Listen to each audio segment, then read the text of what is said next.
नमस्कार, मैं हूं आपके साथ स्वाति और आप देखना शुरू कर चुके हैं विंध्या टाइम्स। उज्ज्वला योजना के तहत गरीब परिवारों को रसोई गैस उपलब्ध कराने के उद्देश्य से शुरू की गई सरकारी पहल अब रीवा जिले में गंभीर अनियमितताओं के घेरे में आ गई है।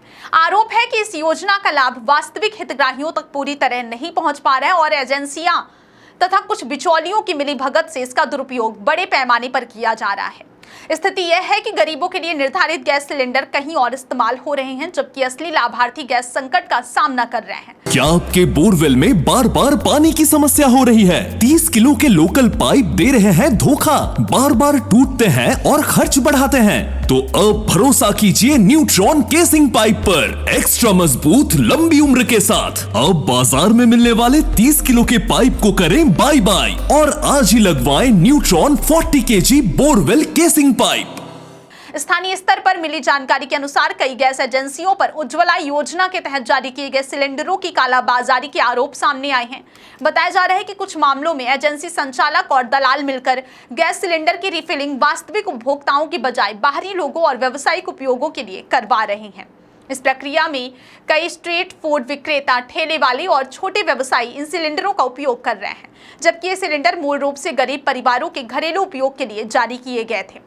लालगांव क्षेत्र की एक गैस एजेंसी पर इस तरह की अनियमितताओं के चलते पहले भी कार्रवाई की जा चुकी और एफआईआर दर्ज होने की जानकारी सामने आई थी, लेकिन इसके बावजूद इस प्रकार की गतिविधियों पर पूरी तरह अंकुश नहीं लग पाया है। स्थानीय लोगों का कहना है कि कार्रवाई के बाद भी स्थिति में खास सुधार नहीं हुआ है और गैस सिलेंडरों की अवैध सप्लाई का खेल अब भी जारी है। रीवा जिले के कई कस्बों जैसे रायपुर, करचुलियान, गुड़, मनगवा, गगेव, सिरमौर, सेमरिया, जवा, त्योथर, नई गढ़ी, हनुमाना और मऊगंज क्षेत्रों में इस तरह की गतिविधियों के अधिक मामले सामने आ रहे हैं।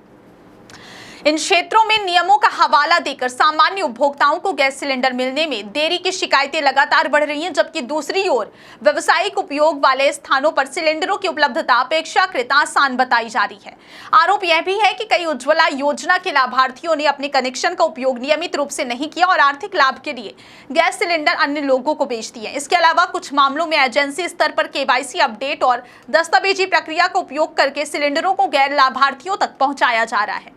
बताया जा रहा है कि रिफिलिंग के नाम पर 2000 से 2500 रुपए तक की राशि वसूली जा रही है, जबकि सामान्य घरेलू उपभोक्ताओं के लिए यह दर काफी कम होती है। स्थानीय उपभोक्ताओं की शिकायत है कि उन्हें समय पर सिलेंडर उपलब्ध नहीं हो पा रहा है। कई लोगों ने बताया कि बुकिंग के कई दिनों बाद भी उन्हें सिलेंडर नहीं मिल पा रहा है और एजेंसी कर्मचारी तकनीकी कारणों या फिर सर्वर की समस्या का हवाला देकर उन्हें टाल देते हैं। इससे गरीब और मध्यम वर्गीय परिवारों को कठिनाइयों का सामना करना पड़ रहा है। इसके विपरीत सड़क किनारे लगने वाले स्ट्रीट फूड ठेलों और छोटे व्यवसायिक प्रतिष्ठानों में उज्ज्वला योजना के सिलेंडरों का उपयोग आसानी से देखा जा सकता है। यह स्थिति योजना के मूल उद्देश्य पर सवाल खड़े करती है, क्योंकि यह योजना मुख्य रूप से गरीब परिवारों को स्वच्छ ईंधन उपलब्ध कराने के लिए बनाई गई थी, न कि व्यावसायिक उपयोग के लिए। ग्रामीण और कस्बाई क्षेत्रों में यह भी चर्चा का विषय बना हुआ है कि अनुसूचित जाति और जनजाति वर्ग के नाम पर जारी किए गए कई कनेक्शनों का उपयोग वास्तविक लाभार्थी नहीं कर रहे हैं। कुछ मामलों में यह भी आरोप है कि गैस कनेक्शन के दस्तावेजों का दुरुपयोग कर अन्य लोगों को गैस उपलब्ध कराई जा रही है। कुल मिलाकर उज्ज्वला योजना के क्रियान्वयन में सामने आ रही ये अनियमितताएं प्रशासनिक व्यवस्था और निगरानी प्रणाली पर गंभीर सवाल खड़े करती हैं। जहां एक ओर सरकार गरीबों को राहत देने के उद्देश्य से इस योजना का विस्तार कर रही है, वहीं दूसरी ओर स्थानीय स्तर पर हो रही कथित गड़बड़ियों के कारण इसका लाभ सही पात्रों तक नहीं पहुंच पा रहा है। यदि समय रहते सख्त निगरानी और पारदर्शी व्यवस्था लागू नहीं की गई तो इस योजना का मूल उद्देश्य प्रभावित हो सकता है और गरीब परिवारों को इसका अपेक्षित लाभ मिलना और भी कठिन हो जाएगा।